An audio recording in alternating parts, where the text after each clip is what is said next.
الحمد لله رب العالمين، والصلاة والسلام على أشرف الأنبياء والمرسلين وعلى آله وصحبه ومن تبعهم بإحسان إلى يوم الدين. أما بعد، فأعوذ بالله من الشيطان الرجيم. بسم الله الرحمن الرحيم. يريدون ليطفئوا نور الله بأفواههم والله متم نوره ولو كره الكافرون. صدق الله العظيم.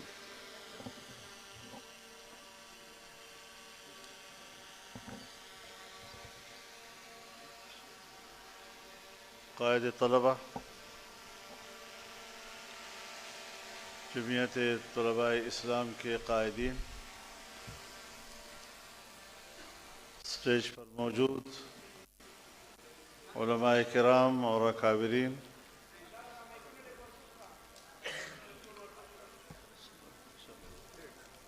میرے نوجوان دوستوں، بھائیوں،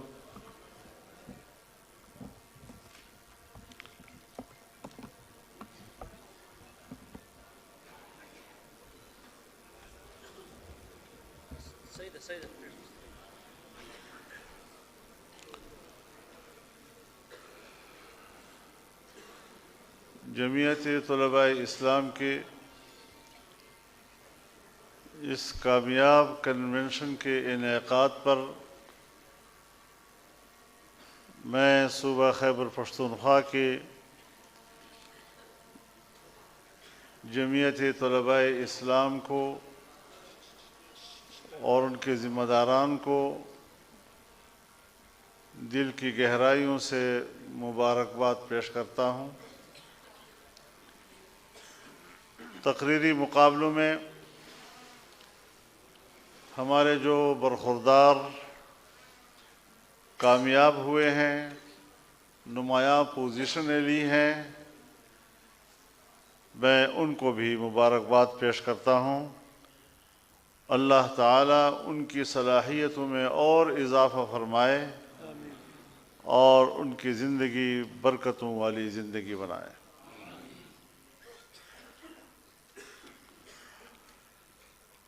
آپ نوجوان ہیں اور اس اعتبار سے آپ قوم کا مستقبل ہیں۔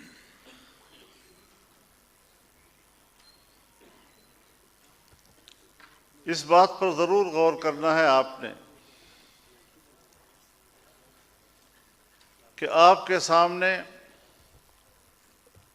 کیا کیا چیلنجز ہیں اور آپ نے کس طرح ان کا مقابلہ کرنا ہے۔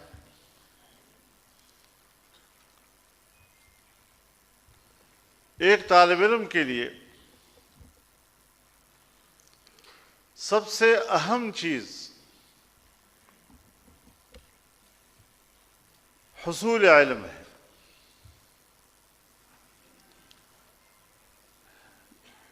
جس بھی شعبے سے آپ کا تعلق ہے،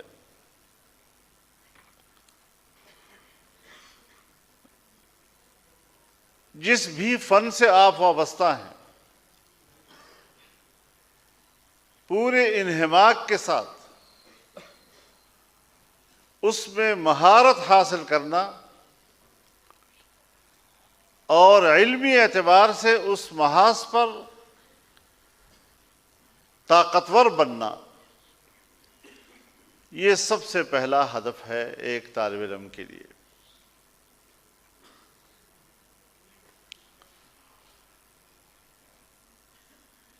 لیکن ایک طالب علم کے لیے یہ بھی ضروری ہوتا ہے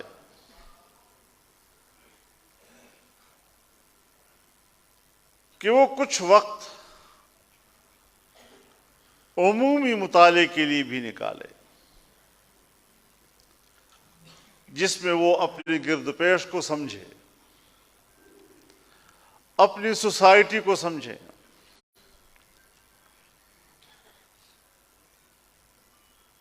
ملکی نظام میں، سیاست میں اتار چڑھاؤ کو سمجھے، بین الاقوامی تعلقات کو سمجھے، اور ہمارے کالجز اور یونیورسٹیوں میں تو تعلقات عامہ، خارجی تعلقات، یہ بذات خود طلباء کا موضوع ہوتا ہے، جس میں وہ اپنے اساتذہ سے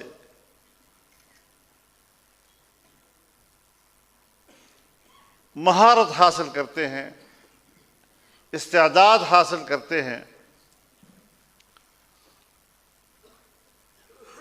ہمارے ہاں بدقسمتی سے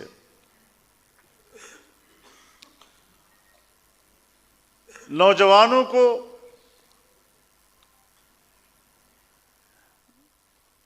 تعلیمی اداروں میں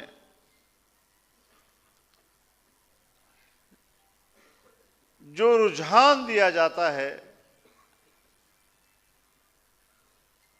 اس میں ہنگامہ آرائی، شور و غوغا، کبھی باہمی لڑائیاں، کبھی تعلیمی ادارے سے لڑائی،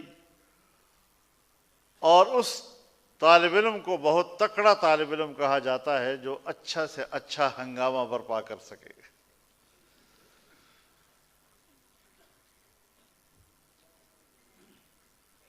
حضرت والد صاحب رحمہ اللہ جب طلباء سے خطاب فرماتے تھے تو بطور نصیحت طلباء سے کہتے تھے کہ تعلیمی زندگی میں میں ایک طالب علم کے لیے علمی سیاست کا قائل ہوں، عملی سیاست کا نہیں۔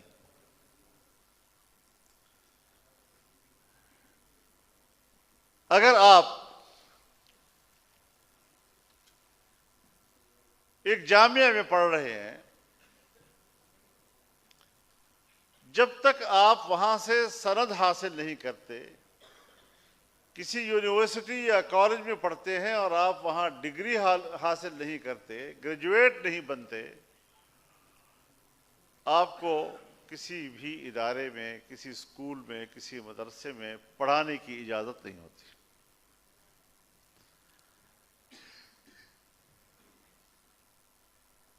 بطور مدرس آپ کو اس وقت قبول کیا جاتا ہے جب آپ کے پاس باقاعدہ سند ہو اور جامعہ کہے کہ اب آپ اس فن میں ماہر ہو گئے ہیں۔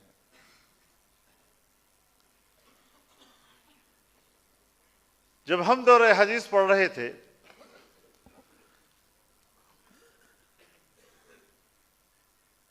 تو سال کے اختتام پر حضرت شیخ مولانا عبدالحق صاحب رحمہ اللہ نے ہمیں نصیحت کی اور فرمایا کہ آج آپ یہ سمجھ رہے ہوں گے کہ ہم عالم بن گئے ہیں، لیکن آپ عالم نہیں بنے۔ آج آپ کے اندر عالم بننے کا استعداد پیدا ہو گیا ہے، اس کے بعد اگر آپ چاہیں کہ آپ عالم بن جائیں تو اب آپ بن سکتے ہیں۔ تو زمانہ طالب علمی در حقیقت کسی بھی علم میں استعداد پیدا کرنے کا زمانہ ہوتا ہے، اور اگر آپ نصاب سے ہٹ کر اپنی مشغولیتیں رکھیں گے تو پھر ظاہر ہے کہ اس فن کے حوالے سے استعداد میں کمی رہ جاتی ہے۔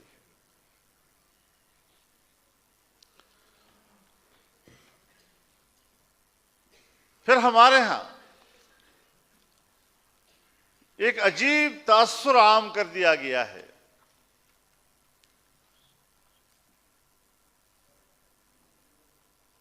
اور علم کو تقسیم کر دیا گیا، دینی علوم اور عصری علوم۔ یہ تقسیم کہاں سے پیدا ہو گئی؟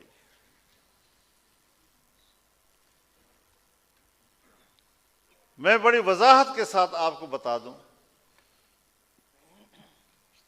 کہ علم کے اس تقسیم کے ذمہ دار بر صغیر کے علماء کبھی نہیں ہیں۔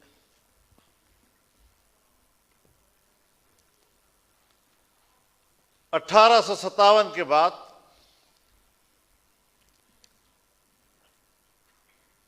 جب علی گڑھ میں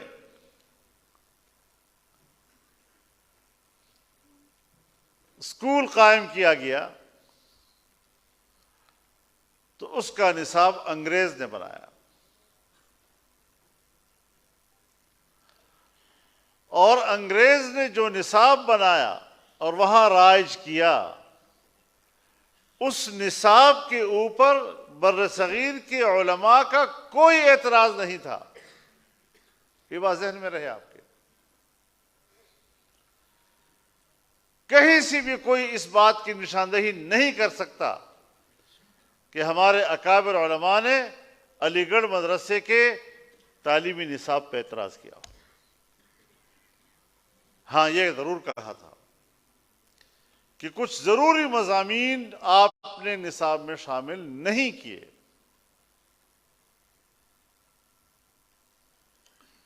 قرآن کے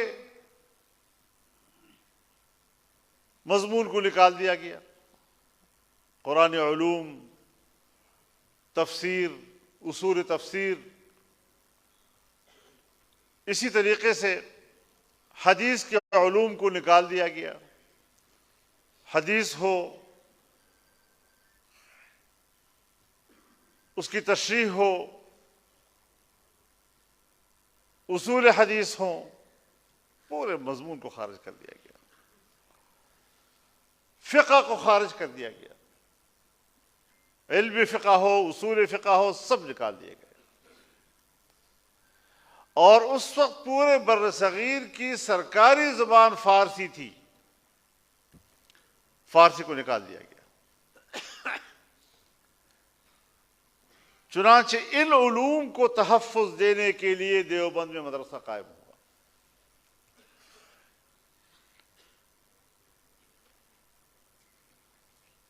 ان کا خیال یہ تھا کہ ایسا نصاب تعلیم بر صغیر کو دیا جائے کہ آنے والی نسلیں زبان سے تو اپنے آپ کو مسلمان کہیں، کلمہ گو کہیں، لیکن اس کے پاس دین اسلام کے حوالے سے کچھ بھی معلومات نہ ہو، عملی زندگی اسلام سے فارغ۔ اس کے رد عمل میں مدرسہ قائم ہوا ہے۔ لیکن آپ کے علم میں یہ بات ہونی چاہیے کہ حضرت شیخ الہند رحمہ اللہ جب 1919 میں مالٹا سے رہا ہو کر واپس آئے، ان کو ہندوستان میں 1 سال بھی زندگی نہیں ملی۔ اس مختصر سے وقت میں حضرت شیخ الہند نے 4-5 اکابر ہند کے ساتھ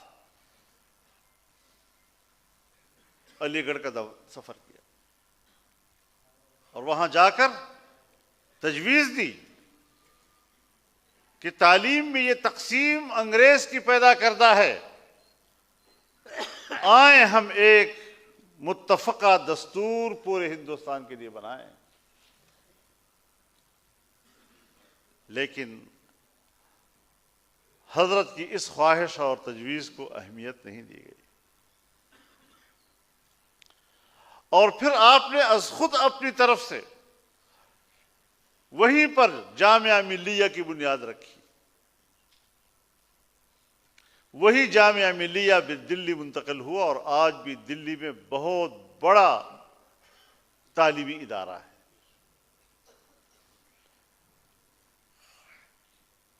لیکن سرکار کی سطح پر پورے بر صغیر یا ہندوستان کے لیے وہ نصاب قبول نہیں کیا گیا۔ حضرت شیخ الاسلام مولانا حسین احمد مدنی رحمہ اللہ، انہوں نے اپنے طور پر ایک مشترک نصاب بنایا اور پورے بر صغیر میں مختلف علاقوں میں جا کر اہل علم لوگوں کے ساتھ پیش کیا کہ میں یہ چاہتا ہوں کہ اس طرح کا نصاب بر صغیر کے لیے ہو. لیکن جن لابیوں نے تعلیم کو تقسیم کیا تھا وہ طاقتور تھی، پذیرائی نہیں مل سکی اس بات کو. یہاں تک کہ بر صغیر تقسیم ہو گیا اور پاکستان مارد وجود میں آیا.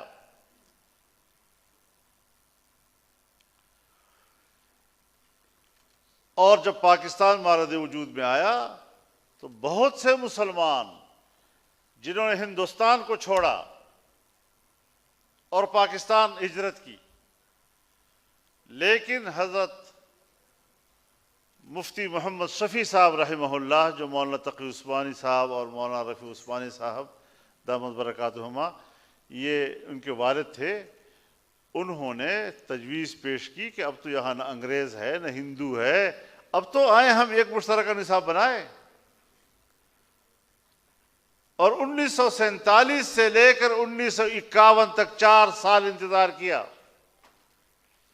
مایوسی کے بعد پھر انہوں نے دارالعلوم کراچی کی بنیاد رکھی. اندازہ لگائیں ہمارے اس ملک کی اس زمانے کی سیاسی قیادت، اس زمانے کی بیوروکریسی، اس زمانے کی اسٹیبلشمنٹ کتنی بڑی مجرم ہے اس حوالے سے کہ جس نے اس قوم کو تعلیمی لحاظ سے منقسم رکھا.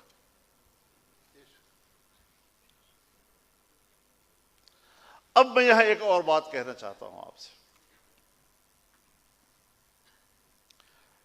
ایک تاثر عام کرنا سوسائٹی میں، اس میں بہت بڑا کردار ہوتا ہے اسٹیبلشمنٹ کا. ان کے پاس بڑے وسائل ہوتے ہیں. انگریز اسٹیبلشمنٹ نے یہ تاثر عام کیا کہ مدرسے میں جانے والا تباہ ہو گیا، اب یہ کسی کام کا نہیں، اور سوسائٹی میں اس کو کمی کا مقام دے دیا کہ مدرسے میں جانے والے کا معاشرے میں کوئی عزت و احترام نہیں. اور اندازہ لگائیں حضرت شیخ الاسلام مولانا شبیر احمد عثمانی جو تقسیم کی بھی حق میں تھے اور کراچی میں پاکستان کا پرچم انہوں نے بلند کیا سب سے پہلے. اتنے بڑے عالم کہ تفسیر عثمانی کے بغیر اور فتح الملہم کے بغیر ہمارا کوئی کتب خانہ مکمل نہیں ہو سکتا، لیکن انگریز کی ریکارڈ میں اس کو ان پڑھ لکھا گیا، اس لیے کہ وہ انگریز کے کسی پرائمری اسکول میں نہیں پڑھے تھے. اس نظر سے یہ ان علماء کو دیکھتے تھے.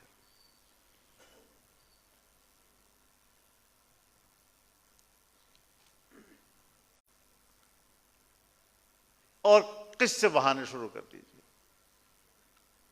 پلار میلہ دے خوارک مولاش پہ مولوی کی دوڑ مسجد تک. یہ تو اللہ تعالی جنت الفردوس میں اعلیٰ مقام دے ہمارے اکابر کو کہ جنہوں نے علماء کی قدر و منزلت کا تحفظ کیا.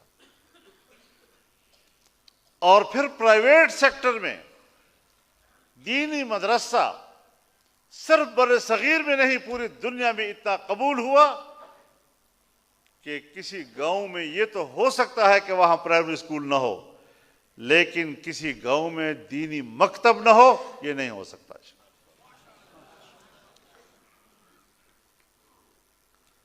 اب آج ایک نئی اسٹیبلشمنٹ ہے، امریکی اسٹیبلشمنٹ، ویسٹرن اسٹیبلشمنٹ، اس نے ایک نیا تاثر دے دیا 9/11 کے بعد کہ یہ جو مدرسے والا مولوی ہے نا یہ بڑا بدماش ہے، یہ بڑا خطرناک ہے، یہ دہشت گرد ہے، خوف آتا ہے ان سے، سوسائٹی کو خوف دلا رہے ہیں اپنی پگڑی سے، اپنی داڑھی سے اور اسلامی لباس سے. یہ ایک نیا تاثر ہے.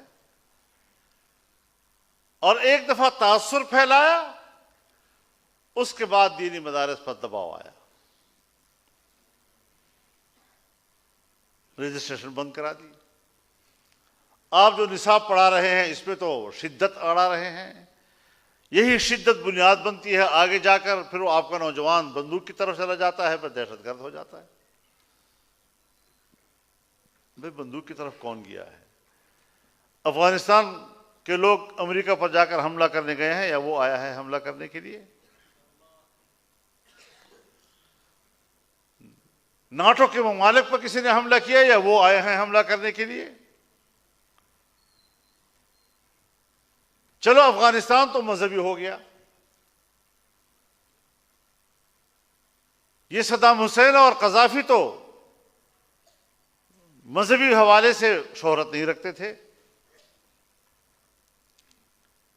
لیکن ان کے فلسفے سے اختلاف تھا، ان کے نظریے سے اختلاف تھا.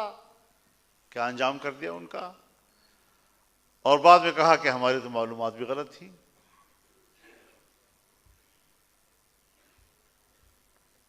20 سال افغانستان پر بمباری کی، اور پھر انہی کے ساتھ جن کے بارے میں 9/11 کے بعد جب حملہ کیا تو امریکہ کا موقف یہ تھا کہ جنیوا انسانی حقوق کنونشن کے تحت جو قیدی کے حقوق ہیں وہ ان کو حاصل نہیں ہوں گے. یعنی بنیادی انسانی حق سے بھی محروم کر دیا. حیوانات کا بھی حق ہوتا ہے، ان کا حق نہیں ہے. اور بالآخر دوحہ میں مذاکرات شروع کیے اور پھر وہ چلا گیا.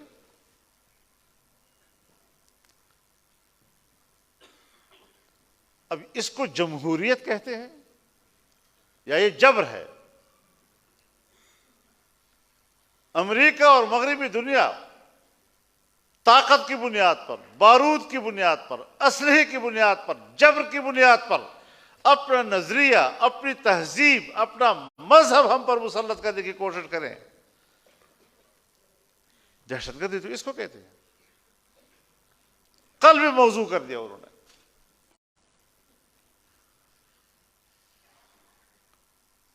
خیرت کا نام جنوں رکھ دیا، جنوں پہ خیرت، جو چاہے آپ کا حسن کرش بساز کرے. تو آج اس نئی اسٹیبلشمنٹ کے نئے تصورات ہیں.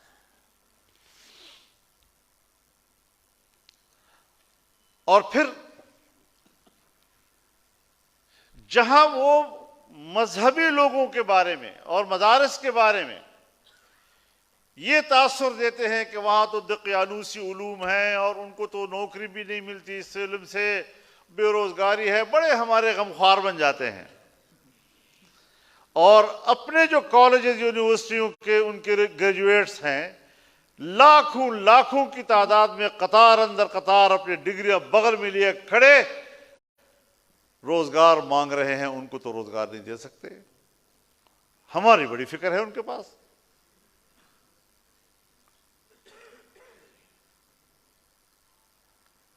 یہ ایک تاثر جو دے رہے ہیں، حقیقت میں کچھ بھی نہیں ہوتا. آج دنیا میں ایک بڑا کہ جی شفافیت ہونی چاہیے. بینکوں پر نظر ہے، لوگوں کے جیبوں پر نظر ہے، کیونکہ کمیونزم کے مقابلے میں مغربی سرمایہ داریت جنگ جیت چکی ہے. اب آپ مجھے بتائیں کہ جب دینی مدرسے کا اکاؤنٹ بند ہوگا تو شفافیت کا راستہ تو آپ نے خود روک دیا. بینک میں اکاؤنٹ ہوتا، پتہ چلتا پیسہ کہاں سے آ رہا ہے، کون دے رہا ہے، کدھر سے جمع ہو رہا ہے، کتنا نکل رہا ہے، کتنا اس کا خرچہ ہو رہا ہے، اس کا گوشوارہ آئے گا، آپ کو حساب کتاب ہم دیں گے، سب کچھ ہوتا ہے. اور اسی مدرسے کا اکاؤنٹ بند کرتے ہو تو یہ الٹی گنگا والی بات نہیں. نعرہ کچھ ہے، عمل کچھ. تو اس لحاظ سے پھر بھی ہمارا انکار نہیں ہے. ہمیں آپ کہتے ہیں پرائمری پڑھاؤ، بالکل ٹھیک ہے، بچے کی ضرورت ہے، ہم مدرسوں میں پڑھائیں گے. ہمیں آپ کہتے ہیں مڈل پڑھائیں، بالکل ٹھیک ہے. ہمیں آپ کہتے ہیں میٹرک پڑھائیں، بالکل ٹھیک ہے. ہمیں آپ کہتے ہیں ایف اے پڑھائیں، بالکل ٹھیک ہے. کسی مرحلے پر دینی مدارس کی تنظیمات نے انکار نہیں کیا. جو تجویز عصری علوم کے نام پر ان کی طرف سے آئی، ہماری طرف سے کوئی انکار نہیں ہے. اگر ناقابل قبول ہے تو میرا نصاب ان کے لیے ناقابل قبول ہے، ان کا کہیں بھی نصاب ہمارے لیے ناقابل قبول نہیں ہے. کیسے ہو سکتا ہے کہ میں اپنے بچے کے لیے تو چاہوں کہ اس کو انگریزی آئے، میں اپنے بچے کے لیے چاہوں کہ مجھے اسے سائنس آئے، میں اپنے بیٹے کے لیے تو یہ چاہوں کہ اسے ایگریکلچر میں بھی، انجینئرنگ میں بھی، مختلف شعبوں میں اس کو مہارت حاصل ہو، اور قوم کے بچوں کے لیے میں کہوں کہ نہیں یہ علوم نہیں ہے تو ضروری. یہ تو پھر میرے خیال میں قرآن سے نا واقفیت کی دلیل ہے. اسی لیے میں کہتا ہوں کہ علوم میں تقسیم کیوں کر رہے ہو؟ علم علم ہے.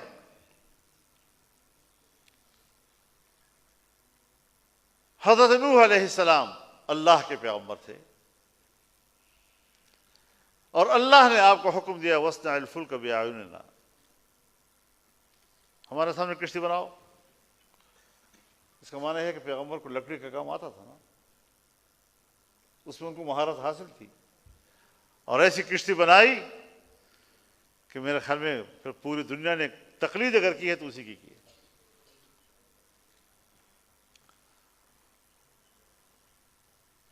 حضرت داؤد علیہ السلام لوہے کا کام جانتے تھے. وَأَلَنَّا لَهُ الْحَدِيدَ، ہم نے ان کے لیے لوہا نرم بھی کر دیا. معجزہ تھا، پیغمبر تھے. زرہ بناتے تھے. تو اللہ کے پیغمبر ہیں، لوہے کا کام جانتے ہیں. حضرت یوسف علیہ السلام ریاضی جانتے تھے.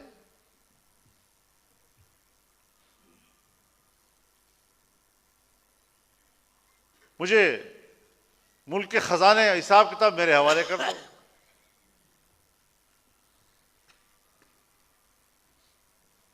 میں یہ بات بہت اچھی طرح جانتا ہوں، یہ حساب کتاب.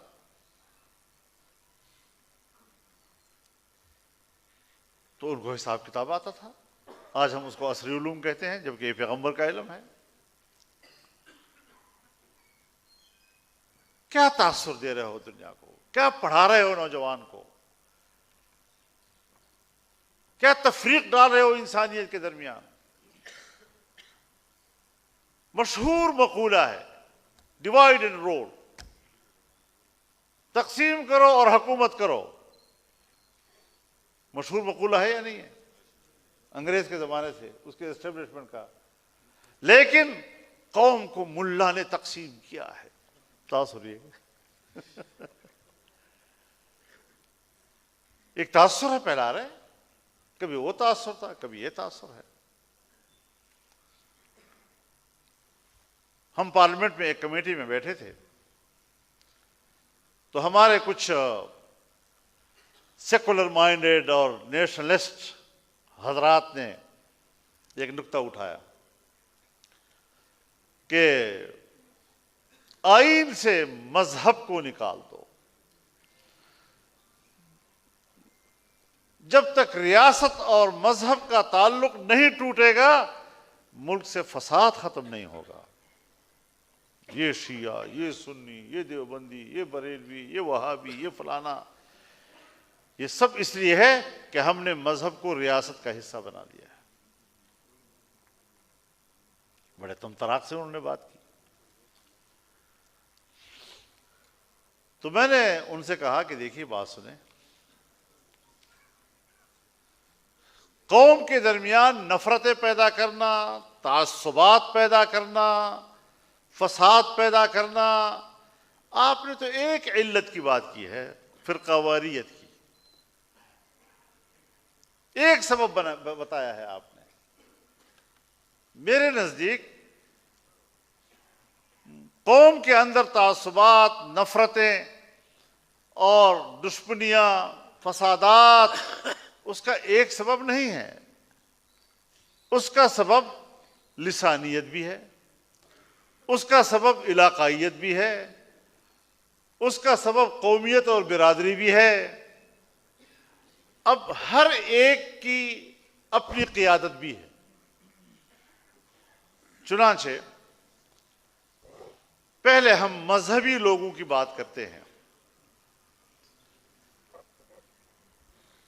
ملک اور قوم کے لیے جس قانون و نظام کی ضرورت ہوتی ہے، سب سے پہلے پاکستان کی پہلی دستور ساز اسمبلی میں جو قرارداد مقاصد پاس ہوئی، تمام مکاتب فکر کے اتفاق رائے اس پر تھا اور آج بھی ہے۔ کوئی فرقہ وارانہ جنگ نہیں ہوئی اس کے اوپر۔ سن 1951 میں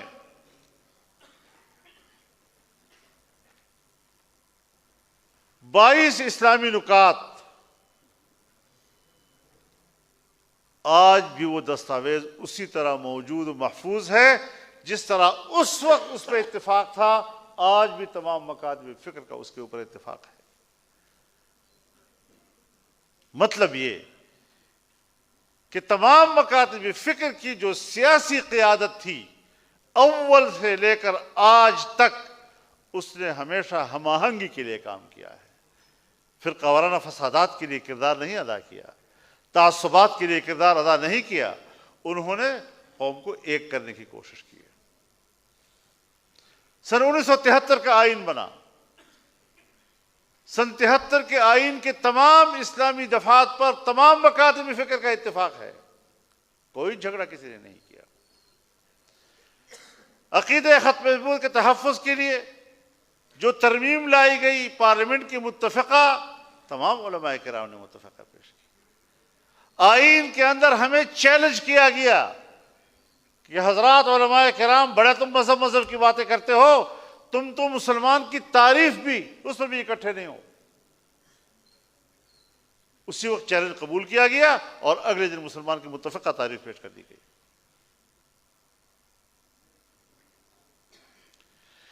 اسلامی نظریاتی کونسل قائم کی گئی تاکہ قرآن و سنت کے منافی قوانین اس کو تبدیل کرنے کے لیے سفارشات مرتب کی جا سکے۔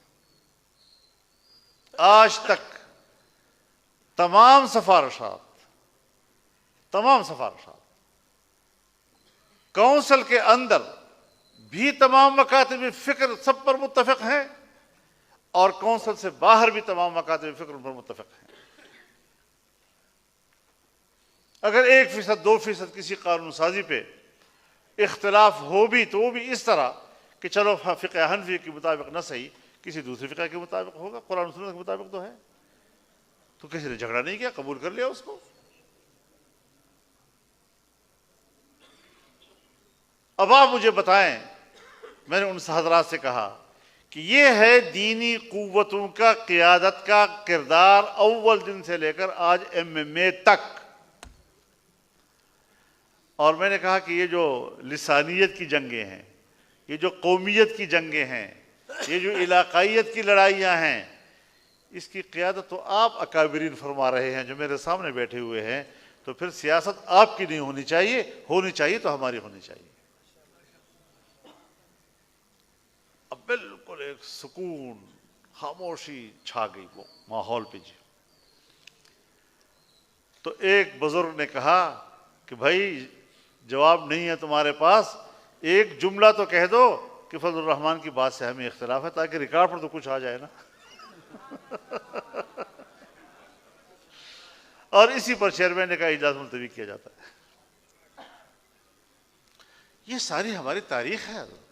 ہاں ایک بات ہے، اس بات سے ہم بھی انکار نہیں کر سکتے کہ سوسائٹی کے اندر فرقہ وارانہ عناصر موجود ہیں، یا پھر جگہ پر حقیقت ہے، لیکن ان فرقہ وارانہ عناصر کو جس وقت فساد کے لیے تیار کیا جاتا ہے اس کے پیچھے مختلف مکاتب فکر کی قیادت نہیں ہوا کرتی، اس کے پیچھے ریاست کا ادارہ ہوا کرتا ہے، حکومت ہوا کرتی ہے اور ان کی وقتی ضرورتیں ہوا کرتی ہیں۔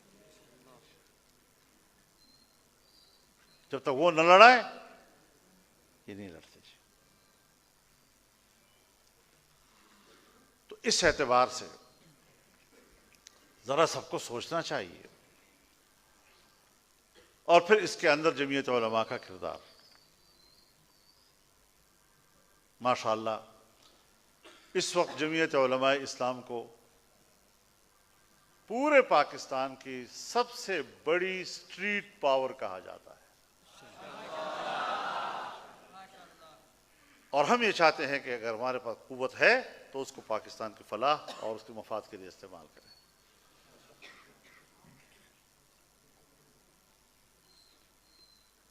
یہی وجہ ہے کہ عوام کی رائے کو عوام کی رائے پہ جانے دیجیے، اس کے سامنے رکاوٹیں نہ پیدا کی جائیں۔ لیکن اگر ایسا ہوگا جس طرح 2018 میں ہوا تو پھر ایسا ہی انجام ہوا جس طرح رات کو ہوا۔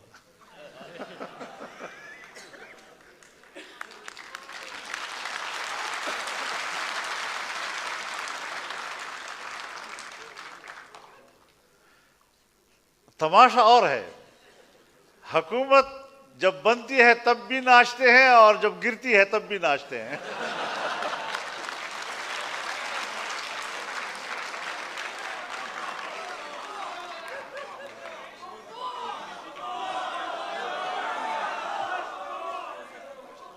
جب بنتی ہے تب بھی کپتان کا ویژن ہے اور جب گرتی ہے تب بھی کپتان کا ویژن ہے۔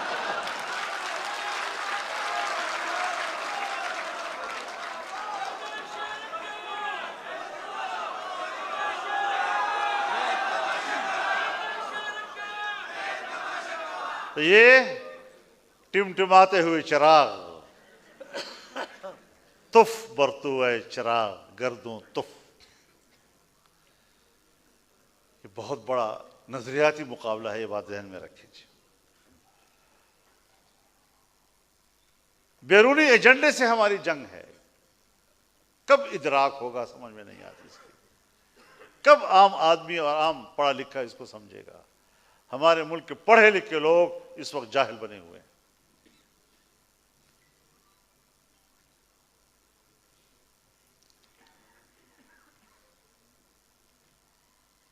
خالی خلی باتوں سے، ایک ہوائی ماحول سے امیدیں وابستہ کر لیتے ہیں۔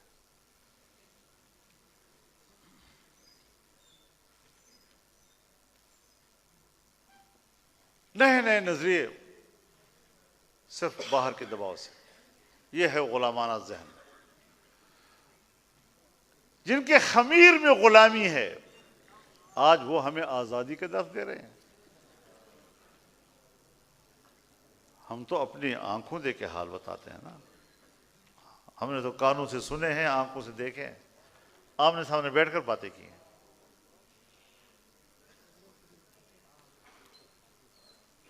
یہودی ایجنٹ ہے، ہاں جی بالکل یہودی ایجنٹ ہے۔ آج کل دنیا کی معیشت یہود کے ہاتھ میں ہے جی، اس کے بغیر تو نہیں ہو سکتا۔ اعتراف بھی کرتے ہیں۔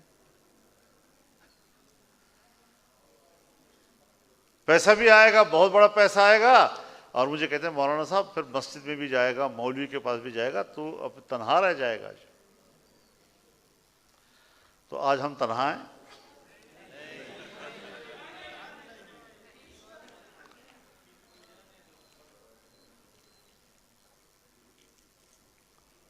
پھر آپ کو یاد ہے پچھلی حکومت میں انہوں نے علماء کے لیے کوئی اعزازیہ مقرر کیا، کتنے پیسے تھے اس کے؟ 10,000 جی۔ لیکن میں خراج تحسین پیش کرتا ہوں اس صوبے کے ان غریب علماء کو، ائمہ کو، کہ جنہوں نے متفقہ طور پر اس کو مسترد کر دیا۔ اور جب ہم نے نہیں لیے تو اس نے کہا ہمارے پاس فنڈ ہی نہیں ہے، ہم نہیں دے سکتے جی۔ انگور کٹے ہیں۔ ہم نے بین الاقوامی ایجنڈے کا مقابلہ کیا ہے، ہم نے پاکستان کی آزادی اور حریت کی جنگ لڑی ہے، اور ہم کسی سے مروب بھی نہیں ہوئے، نہ کسی دباؤ میں آئے ہیں۔ ہمارے ملک میں دباؤ چلتے ہیں نا، تو آپ مطمئن رہیں، آپ بالکل مطمئن رہیں، میرا نوجوان ہر جگہ مطمئن رہے کہ پاکستان کے اندر ابھرنے والا وہ دباؤ جو سیاستدانوں پر آ کر گرتا ہے، اللہ نے ہمیں اس کا بھی مقابلہ کرنے کی ہمت دی۔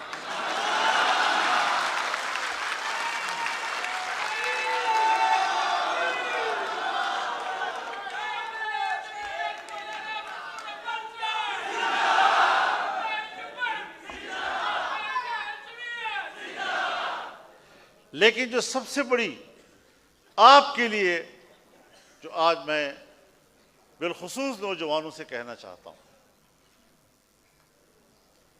کہ نوجوان نسل کو برباد کر دیا گیا، نئی نسل کو آوارہ کر دیا گیا، مادر پدر آزاد معاشرہ بنانے کی کوشش کی گئی، اور اب نوجوان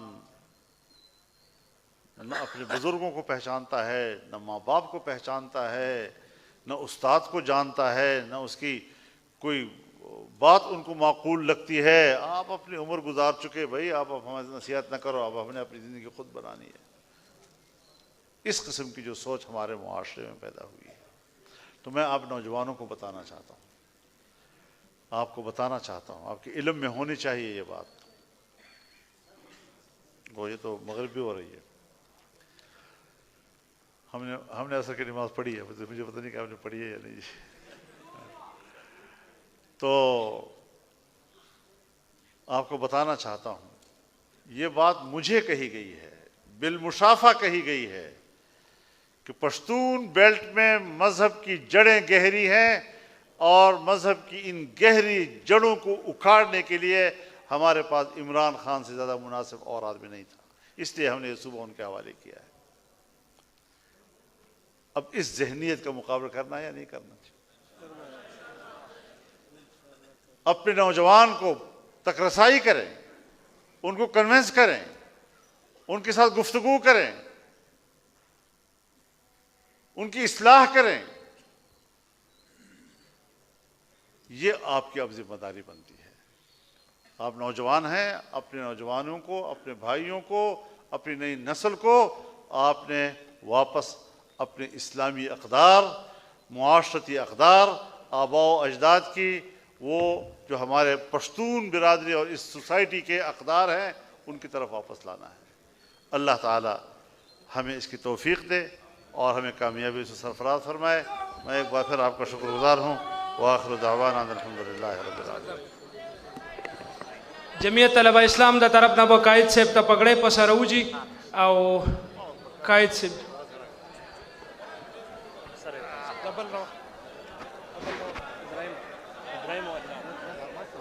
حضرت